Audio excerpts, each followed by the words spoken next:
শখ করে কোনো জিনিস শুধু নিজের কাছে রেখে দিলেই হয় না, সেটাকে অনেক বেশি যত্ন করতে হয়। আমার শখের জিনিসটা যেটা আমি রিসেন্টলি পেয়েছি সেটাকে একটু যত্ন করার জন্য কিংবা সেটা একটু দেখভাল করার জন্য চলে যাচ্ছিলাম আজকে। কথায় আছে যত্ন না করলে সব জিনিসই জীবন থেকে হারিয়ে যায়, সেটা হোক কোনো প্রাণী কিংবা কোনো জিনিস কিংবা মানুষ। তাই আমাদের জীবনের প্রতিটা জিনিসকে অনেক বেশি যত্ন করতে হবে আর ভালোবাসতে হবে। আমি আজকে চলে গিয়েছিলাম রিসেন্টলি আমি যেই বিড়ালটাকে রেস্কিউ করেছি সেই বিড়ালটাকে একটা ভেট দেখাতে, কারণ আমি যেহেতু আগে কখনো বিড়াল পালিনি তাই আমি বিস্তারিত সব কিছুই জানতে গেছিলাম যাতে আমি ওকে অনেক বেশি যত্ন করতে পারি আর ভালো রাখতে পারি। সেখানে গিয়ে এতগুলা বিড়ালকে অসুস্থ অবস্থায় দেখে আমার অনেক বেশি খারাপ লাগতেছিল। বিড়ালগুলা সবগুলাই অনেক বেশি কিউট ছিল আর সবগুলাই অনেক বড় বড় ছিল, আমারটাই একদম ছোট ছিল। তো আমি এই ভেটে আমার বিড়ালটাকে নিয়ে গেছিলাম, তো এটার অনেক বেশি রিভিউ দেখছিলাম আমি, যার জন্য এখানে বিশ্বাস করে ওকে নিয়ে যাই।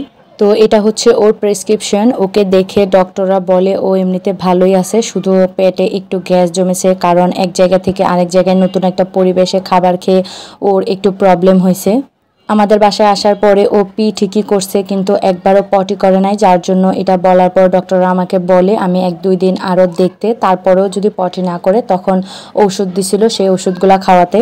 আলহামদুলিল্লাহ ওকে আমার কোনো ওষুধ খাওয়াতে হয়নি, আজকে সকালেই ও পটি করেছে। আমার জীবনের প্রথম বিড়ালটাই এত ভালো আর এত লক্ষ্মী হবে আমি কখনো ভাবতেই পারিনি। ও এখনো পর্যন্ত আমার বিছানায় বা কোনো জায়গায় পি কিংবা পটি কোনোটাই করেনি।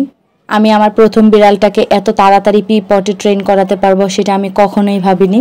যাই হোক, আমার বিড়াল ছানাটার জন্য সবাই দোয়া করবেন। তো প্রথমে তো ওর নাম আমরা রেখেছিলাম মিনি, কিন্তু সেখানে গিয়ে জানতে পারলাম ও আসলে মেয়ে বিড়াল নয়, ও হচ্ছে ছেলে বিড়াল।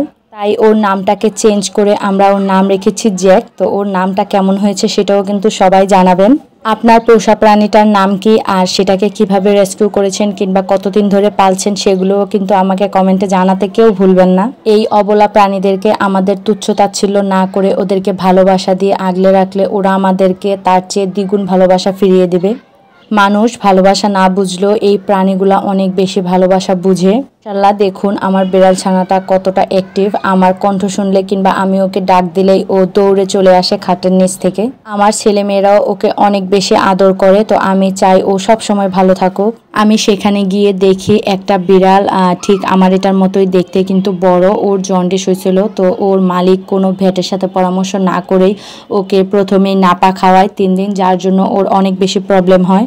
তো আপনাদেরকে বলবো আপনারা কখনোই কোনো ভেটের সাথে পরামর্শ না করে বিড়ালদেরকে কোনো রকম কোনো ঔষধ খাওয়াবেন না। আমার আজকের ভিডিওটা এখানেই শেষ করছি, দেখা হবে পরবর্তী কোনো সুন্দর ভিডিওতে। ততক্ষণ সবাই ভালো থাকবেন, সুস্থ থাকবেন। আল্লাহ হাফেজ।